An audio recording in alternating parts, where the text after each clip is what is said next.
Hey, wait. Before you skip ahead, just to let you know, you can actually watch the full version of this on our Patreon, and you can actually watch next week's episode a full week in advance. I mean, it's very easy. I mean, right down there in the description, or right up here in the corner. Feel free to give it a click, and we'll see you there.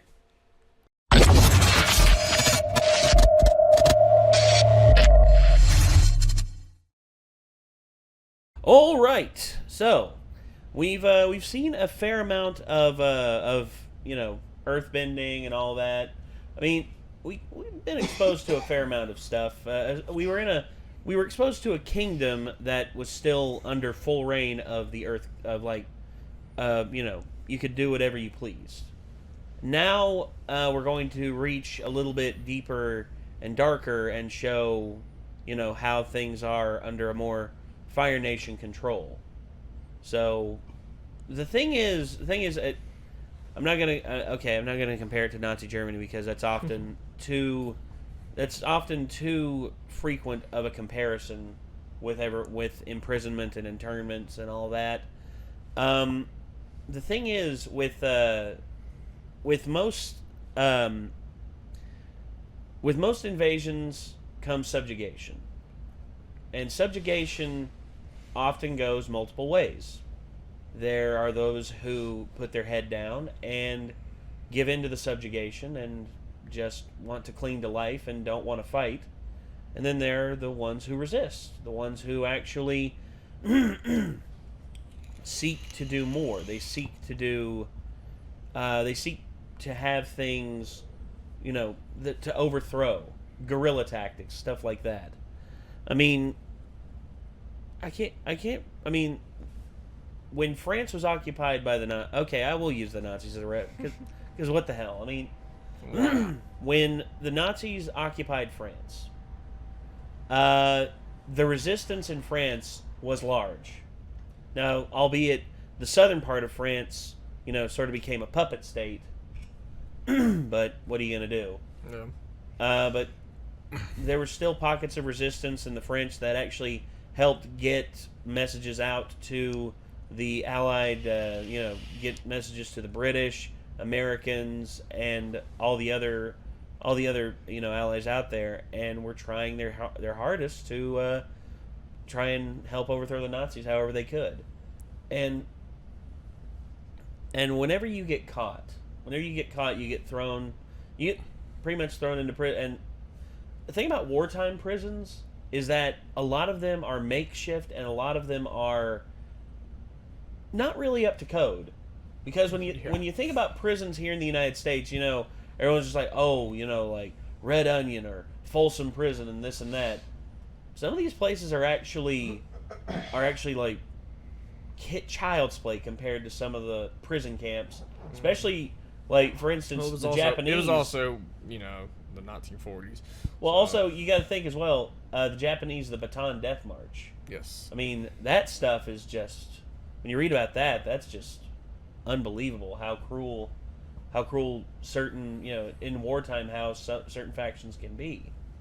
And the Fire Nation, that's actually one thing that I think the creators have drawn allusions to, is that the Fire Nation is representative in a lot of ways of Imperial Japan, in which, the industrialization, the and of course certain philosophies and all that, especially war philosophies that the Japanese followed, which it's not like Sun Tzu's Art of War. It's actually a bit more vicious, but well. Anyway, this episode is titled Imprisoned, and this is actually the last episode that we watched with Micah before we stopped last time. So get caught up. After this episode, he'll be completely in the dark. Except for what Nostalgia Critic stuff we watched back in the day. Oh, that's right. He did spoil a little bit, but not a lot. He didn't really give story spoilers as much. Oh well. Anyway, this is in prison. Let's see what happens. Great, you're back. What's for dinner? We've got a few options.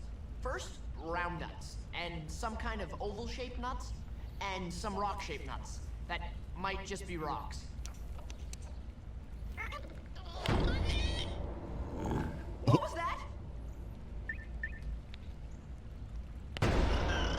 It's coming from over there.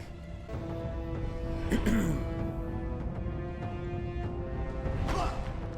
earthbender. What's your name?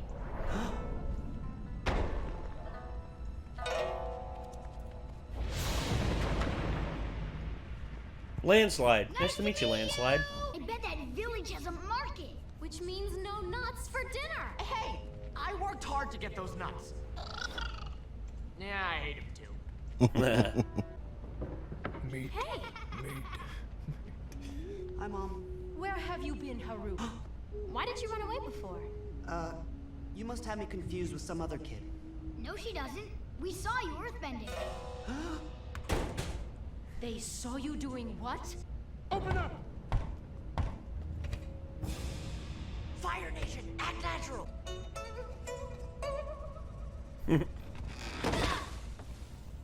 What do you want? I've already paid you this week. The tax just doubled. And we wouldn't want an accident, would we? You can keep the copper ones.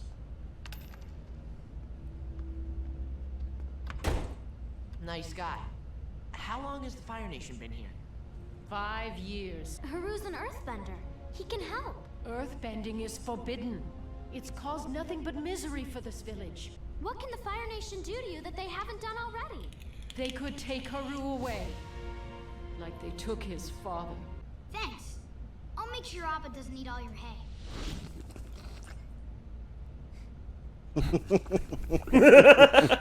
Sorry about what I said earlier. When the Fire Nation invaded, he and the other Earthbenders were outnumbered 10 to 1. But they fought back anyway. He sounds like a great man. After the attack, they rounded up my father and every other Earthbender and took them away. See this necklace? My mother gave it to me. It's beautiful. I lost my mother in a Fire Nation raid. This necklace is all I have left of her. The mine! Help me! There's a way you can help him. I can't. Please, there's no one around to see you. It's the only way. Haru, you did it! So brave of Haru to use his earthbending to help that old man. You must have really The old man's probably gonna go mouth off about it, though. Everyone should get some sleep. We're leaving at dawn. That's him! That's the Earthbender! Fucking ungrateful old bastard.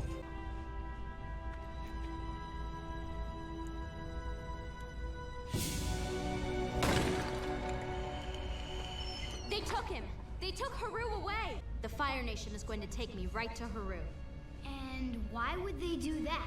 Because they're going to arrest me for earthbending. All Aang has to do is send an air current from that vent to this one right here. The boulder levitates and ta-da! Fake earthbending. How dare you call me Pipsqueak, you giant-eared cretin? What did you call me? You better back off. Seriously, back off. I will not back off. I bet elephants get together and make fun of how large your ears are. That lemur, he's earthbending. No, you idiot, it's the girl. Oh, of course.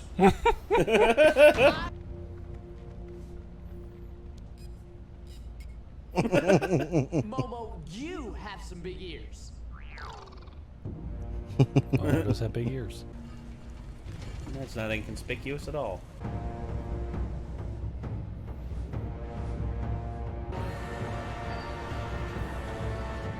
She'll be fine, Aang. Katara knows what she's doing. It is my pleasure to welcome you aboard my mother. Anyone recognize that voice? I am your warden.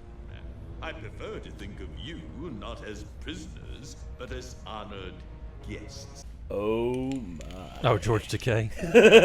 Oh, okay. If you simply abide...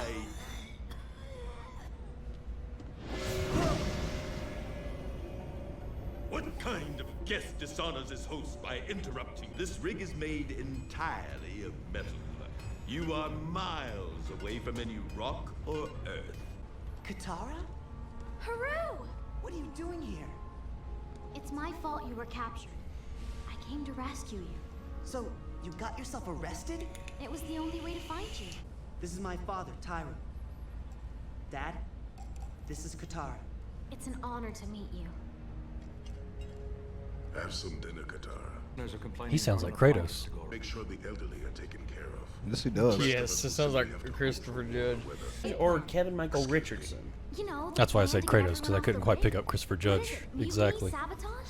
The plan is to survive. People's lives are at stake here.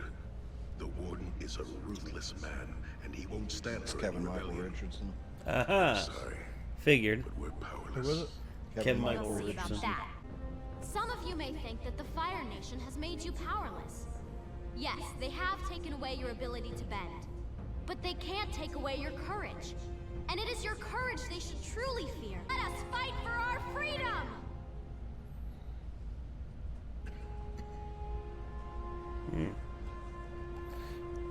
She's obviously never been like the orchestrator of a prison, right? Yeah, I had a feeling that wasn't gonna just work that way. I was kind of thinking, yeah, right. Whenever that first started happening. Your 12 hours are up. Where's Haru? We've got to get out of here. I'm not leaving. I'm not giving up on these people. Look! Tell me exactly what you saw. Well, sir, it looked like a flying bison. Buffalo, sir, with an empty saddle. Which was it? A buffalo or a bison? It's not really the point, is it, sir? I'll decide what the point is, fool. Jesus. You! Wake up the captain! That was the captain you just threw overboard.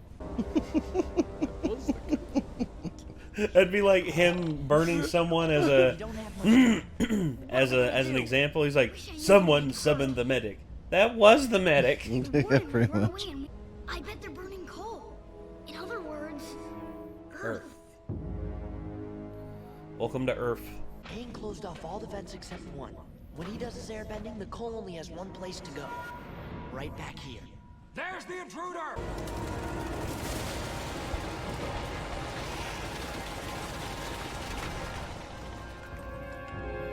your fate is in your own hands.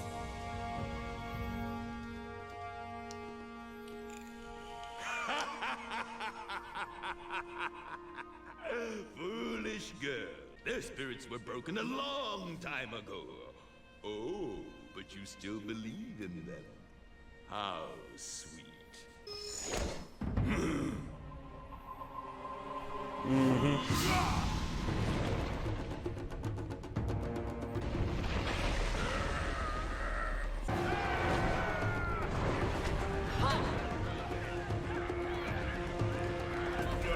Truth be told,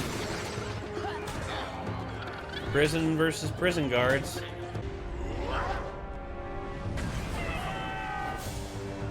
Throw me some coal.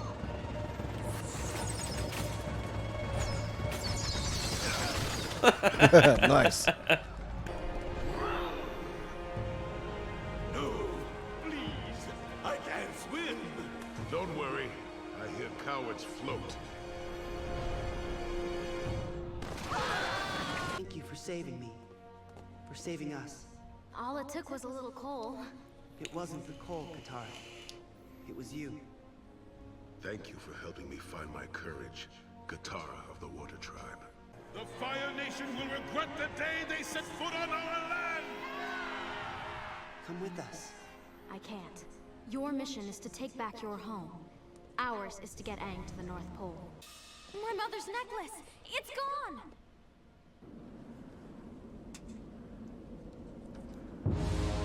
Uh-oh. Well, that's not good. Yeah, it's just one of us four is not enough in each episode. I know. God. There's just so much in this series. It's great. I mean, so yeah, Earth, like, the Earth Kingdom has effectively been trampled on for years and years, and it's just, it's eroding away at the confidence of, Earthbenders and warriors of the Earth Kingdom to fight That's back. a good Shawshank Redemption type episode. Kind of, yeah. I could see that. I could see a little Shawshank in there. I could like also, prison movies anyway. I could also see like The Great Escape with Steve McQueen in Yes. there too.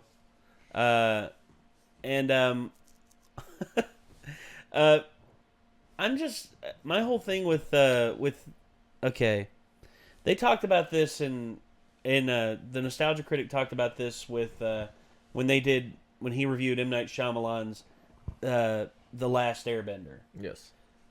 The scene right there in the movie, it's horrible. Doesn't take place on a iron fortress in the middle of the ocean. No, it takes place in the middle of a damn dirt pile. It takes fucking no, and they.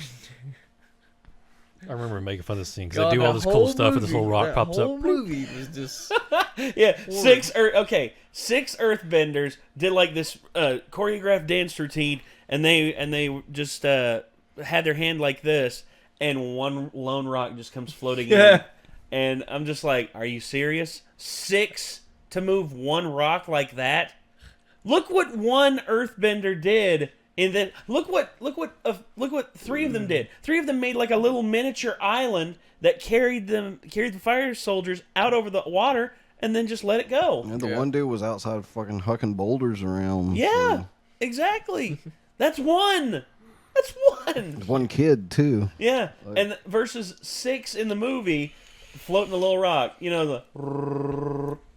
Yeah, just you could get me going on and on about that movie. Oh my god. You see, we should make an episode and just react to like some of the scenes of it just to raise hell. That'd be the most comical episode. You'd probably see me lose my shit the whole episode. Especially, you want to get a reaction out of me? Have me watch some of that shit. I'm gonna be okay. My whole thing with censor the whole episode. My whole thing with Avatar, with this is that this, I know that they can get away with a lot more in animation than they can in live action. Mm-hmm. I know that that's a fact. This right here, this first season right here, had the lowest budget out of any of the seasons. And they still managed to pull this stuff off. Do you know how much the budget for the last Airbender movie was? I'm sure it was tens of millions of dollars. Well, you know, time frame was at 22 minutes an episode, a 2.5 hour movie. You could have actually done the entire show, scene by scene in real life. Well, yeah, you could have done the first season and easy. Still make it within a reasonable time frame to watch. Yeah, there's stuff you can cut out. They made a movie, a 90-minute movie that tried to cover the entire season in 90 minutes and skipped out every important detail on the way. Yep. Except for a few key points. It was just, no. Yeah, and no, it was awful. And what I would do, if I were to, okay, there's no point in saying if I would remake this, but the budget for the movie was $125 million. They fired $125 million at that movie, and look what we got. $125 million. You give me $125 million? Okay, if I'm a producer and I'm getting $125 million, you know who I'm putting in charge of this? Dave Filoni? Yeah, no. It'd probably be these people right here in these credits. Well, I would have them involved. Yes. I would have, like, if anything, I would have, DiMartino and Konietzko, the 2 original show creators. Yeah, I'd have them as, like, script advisors with me. Oh, they'd all be involved. Yeah, and I would have Joaquim Dos Santos, the director who does a lot of the choreographs and the choreography and fight scenes. And I would hire Peter Jackson as the overall head director of the whole thing. One of the things I would probably do specifically for this as well is hire 4 different martial arts choreograph experts. They actually did do that. Yeah, they did that for this. So a lot of the choreography and dance and just the martial arts moves were actually done very well in the show. In the movie. Yes. In the movie. Yeah, they did in the show too. In the movie, they used the same thing. However, you couldn't get a feel for it because there was no investment in the characters. Yeah, there was no character development whatsoever. The choreography was pretty good, and Noah Ringer did a pretty good job as Aang. I'm not calling him Ung. His name was Aang. Yeah. That's the end of it. Don't ask any questions. And the special effects. End of discussion. Did they call him that in the movie? They call him Ung. Oh, really? He tries to go with more realistic, and since the Fire Nation is technically from the Middle East, he made them all like really deep into. He just had to show off a lot of the Middle Eastern stuff with that nation, and made them to where they couldn't create their own. They couldn't create their own fire. That's ridiculous. So they had to carry torches and take the fire from the torches to do that. And it's like, why are you changing stuff? Why? That doesn't make any sense. Well, the thing is, though, is that The only thing about that is that all the other 3 nations in the animated show, it seems like, need that resource to be able to use it. The Earthbenders needed the Earth. It's trying to kind of Why can the balance Firebenders make their own fire? Well, it's because they control the heat of something. Like they can take a leaf or a stick and just turn it hot and make it catch fire. So you're talking about they can vibrate the molecules to... Yes. That's how heat works. Fair enough.